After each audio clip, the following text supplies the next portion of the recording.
La santé serait-elle le nouvel Eldorado des startups françaises? Les technologies innovantes et les startups florissantes, en tout cas, ne se lassent pas d'attirer les investisseurs. Pour en parler, une startup qui propose des solutions connectées dans le domaine de la e-santé. Je vous en avais annoncé deux pour l'instant. Nous ne serons accompagnés que de Minley à distance, directeur général de PK Vitality, une entreprise française spécialisée dans les bio-wearables, santé et sport.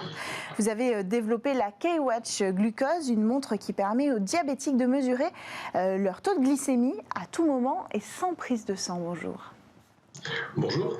Alors, qu'est-ce qui différencie un accessoire connecté comme ceux que vous proposez des accessoires électroniques qui existaient déjà pour mesurer, par exemple, le taux de glycémie, qui existe déjà dans le secteur de la santé? Alors, effectivement, dans le secteur de la santé, il y a différents produits qui permettent de mesurer sa glycémie. Traditionnellement, il y a les lecteurs de glycémie capillaire, vous en avez peut-être déjà croisé. On se pique le bout du doigt, une goutte de sang sur une bandelette qu'on met dans un lecteur. Ça prend quelques minutes à chaque mesure. Les patients diabétiques doivent le faire de 2 à 10 fois par jour. C'est un produit qui est globalement détesté par tous ceux qui l'utilisent. Et c'est pour ça que les patients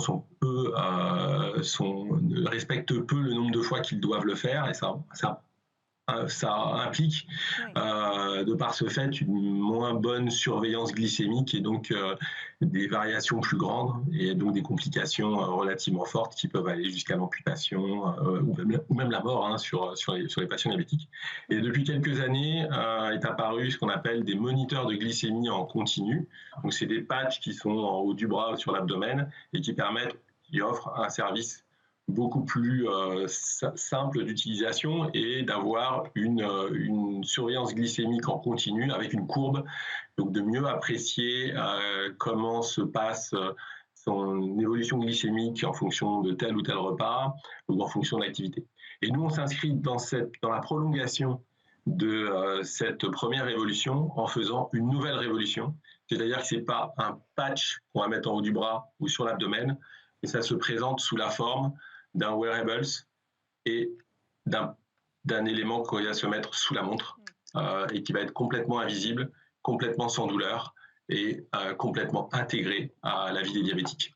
Donc ce qui change finalement, c'est l'usage. C'est en fait, cet objet va disparaître. Cette nécessité de prise de sang va disparaître. C'est ça qui fait la différence entre les objets d'aujourd'hui et les objets d'hier dans la santé? C'est ça en fait, parce que nous on est une société un petit peu à part. On est un mélange d'expériences de gens qui viennent de l'électronique grand public et de gens qui viennent de la medtech, des dispositifs médicaux. Quand vous pensez dispositifs médicaux, vous pensez rarement plaisir, vous pensez rarement simplicité d'utilisation. Donc c'est ce que l'on amène dans les dispositifs médicaux. C'est un produit que l'on veut aussi simple qu'une smartwatch, qu'une montre connectée classique, même plus simple, puisque la population ciblée n'est pas forcément celle des geeks qui vont acheter aujourd'hui des montres connectées. Et c'est un produit que l'on veut voir disparaître dans l'usage.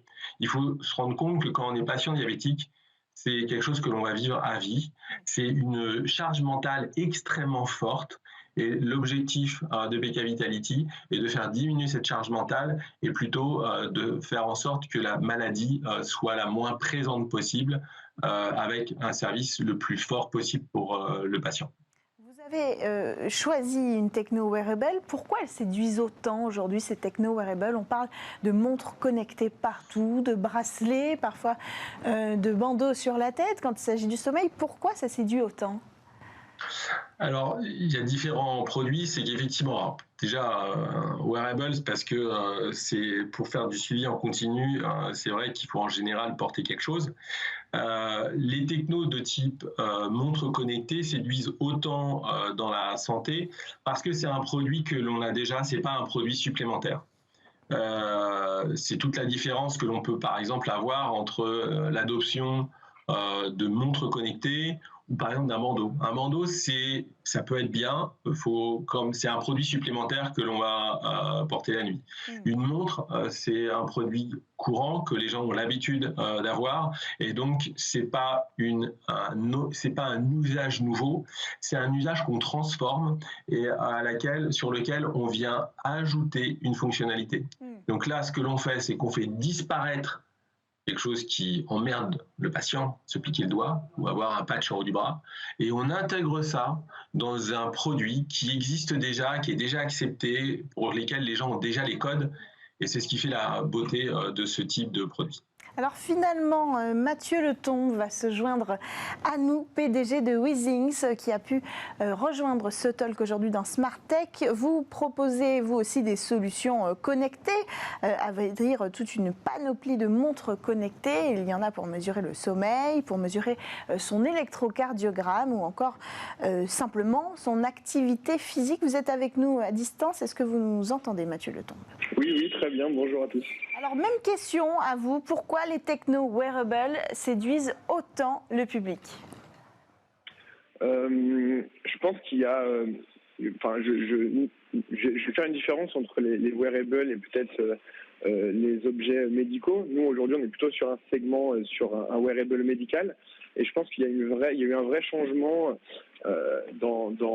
chez nos consommateurs sur les dernières années. Alors, en partie lié au Covid, mais même avant, on avait senti ce signal, qui est d'être capable, au-delà d'une montre, de pouvoir mesurer d'autres paramètres, comme avant tous les pas au tout début, puis le sommeil, et aujourd'hui, prendre un électrocardiogramme ou être capable de mesurer son taux d'oxygène dans le sang. Donc une volonté de mesurer, mais aussi une volonté de s'améliorer, de prendre conscience que la santé, elle peut être mesurée au quotidien et accessible à tous. Le choix que nous on a fait, c'était de faire ça dans une vraie montre horlogère, parce qu'on pense que si nos utilisateurs veulent garder leurs produits et pouvoir mesurer sur le long terme, il faut pouvoir leur offrir des solutions qui rentrent aussi dans leur style de vie. Donc c'est pour ça que nous on a mis un accent assez fort sur le design, sur la durée de vie de la batterie, pour pouvoir les accompagner au quotidien sur le long terme. Alors plus généralement, pourquoi ce secteur, le secteur de la santé, est synonyme de croissance des entreprises ? Vous nous raconterez votre parcours ensuite. Mélanie, est-ce que vous voulez répondre en premier à cette question ?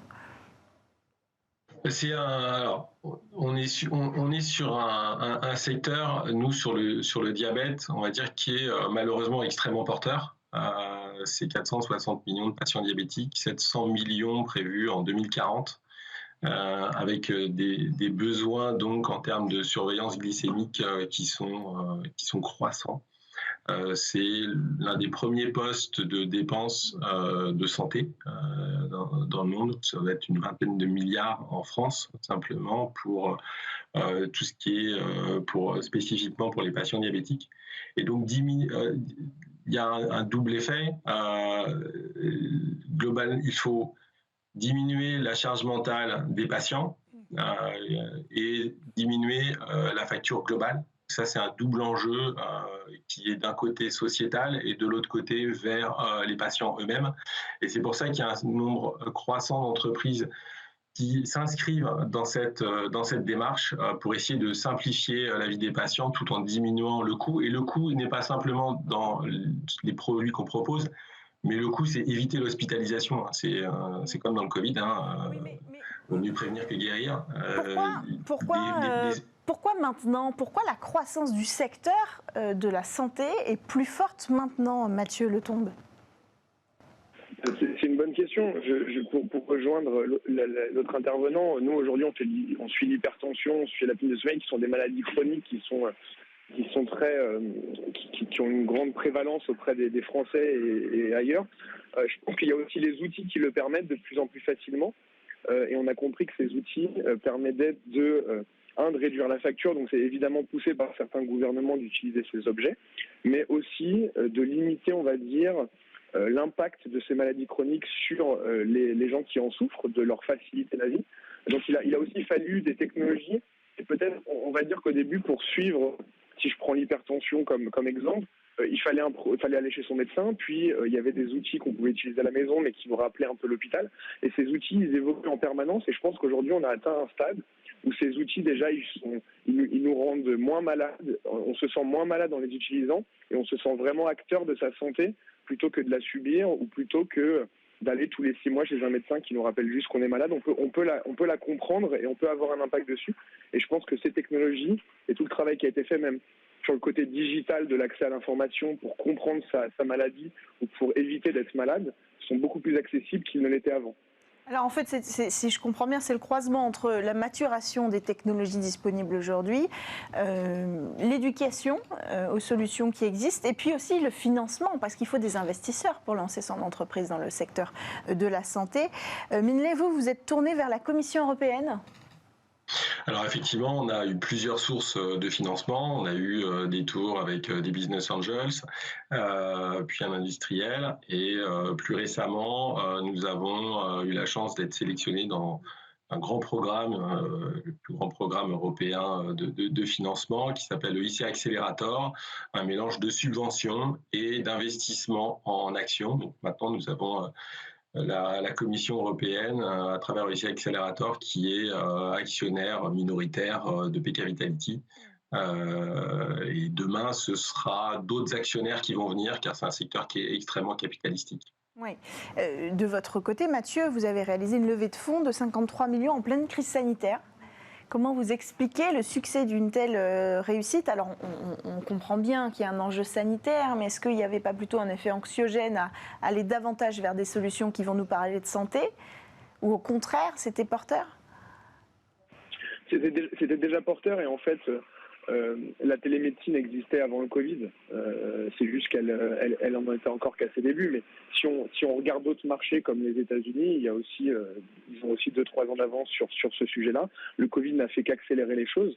Et au-delà de la crise sanitaire, il y avait déjà des plans massifs de digitalisation de la santé qui étaient lancés par les États-Unis, l'Angleterre, l'Allemagne et maintenant la France.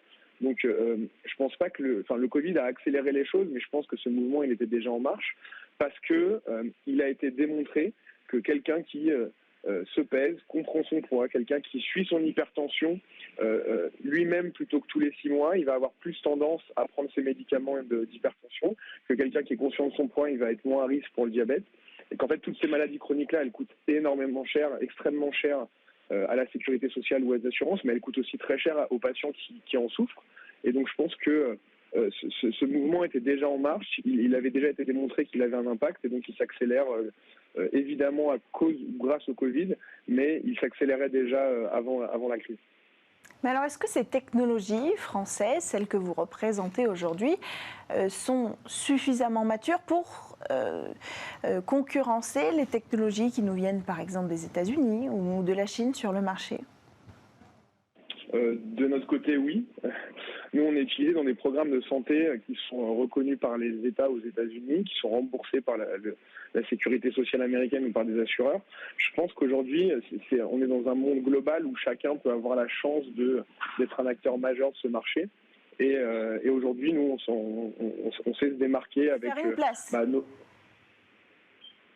nos produits. C'est pas difficile, Mathieu Lecombe, de se faire une place sur ce marché-là ? Non, je pense que le monde a évolué et en fait, le fait qu'on soit une marque très forte auprès de nos clients finaux a permis de démontrer que ces produits-là avaient un impact et donc aujourd'hui on est choisi par certains éléments du système de santé américain pour pouvoir suivre leurs utilisateurs. Je pense que l'important c'est de respecter les règles. Donc de respecter les règles en vigueur sur place avec la réglementation, qu'elle soit sur les produits médicaux ou sur l'hébergement des données de santé, qui est un enjeu majeur. Mais aujourd'hui, on sait parfaitement sortir notre épingle du jeu. Et oui, je pense que... Minley, justement, cette question de la réglementation française et européenne, est-ce qu'elle est plus propice ou moins propice, justement, à créer un marché dans le secteur de la santé ? Alors, il y a des avantages et des inconvénients à être européen. On a des avantages parce que c'est vrai que pour commencer une start-up, c'est en général assez simple pour trouver du financement. C'est beaucoup plus compliqué en face qu'on appelle le scale-up quand on grandit, parce que là, les fonds sont un peu moins présents. D'un point de vue purement réglementaire, les difficultés entre l'Europe et les États-Unis sont assez différentes. Sur les États-Unis, vous avez la FDA et en Europe, c'est le marquage CE. Après, il faut des autorisations dans chacun des pays. Maintenant, quand on parle de remboursement, c'est peut-être 27 pays, mais aux États-Unis, c'est 1000 assurances. Donc, les difficultés sont différentes. Aujourd'hui, des acteurs comme WeThings ou comme PK Vitality, on se doit d'être global. Les investissements sont relativement importants. On ne peut pas penser Île-de-France, France ou Europe. On est obligé de penser avec les mondial. investissements. Est-ce qu'il n'y a pas un risque avec les investissements étrangers, ce sera le mot de la fin, de perdre le savoir-faire français et les entreprises françaises ? Il faut savoir attirer les investisseurs étrangers aussi. C'est mieux effectivement si c'est des investissements européens, mais avoir un investisseur américain à un moment dans son capital qui permet de mieux comprendre l'écosystème américain, c'est en général pour une start-up comme la nôtre un passage obligé.